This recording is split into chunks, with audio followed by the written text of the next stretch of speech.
அதிகாரம் வேண்டுமா, அமைதி வேண்டுமா? ஒரு உறவு மெதுவா உடையுது. சண்டையால இல்ல, வெறுப்பால இல்ல, ஆனா ஒரு அதிகார போட்டினால.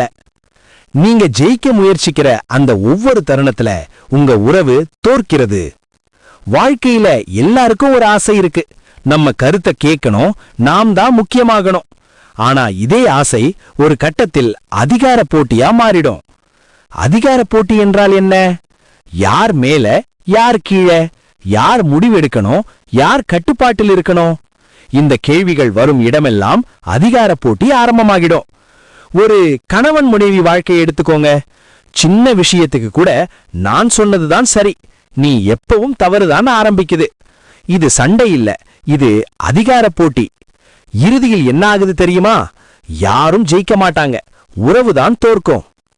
அதிகார போட்டி இருக்கிற இடத்தில் அன்பு குறையும், மரியாதை இல்லாம போகும், மன அழுத்தம் அதிகரிக்கும்.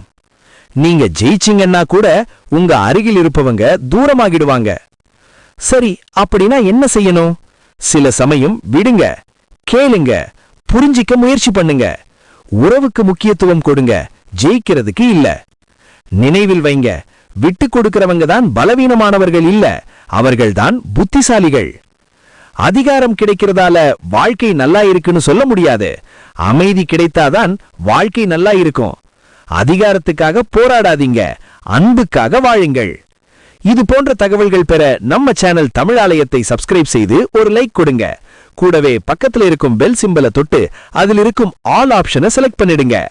அப்பதான் நான் தொடர்ந்து போடுற வீடியோ உங்களுக்கு நோட்டிபிகேஷனா வரும். உங்கள் கருத்தை மறக்காம கமெண்ட்ல சொல்லிடுங்க. நன்றி. அடுத்த வீடியோல பார்க்கலாம்.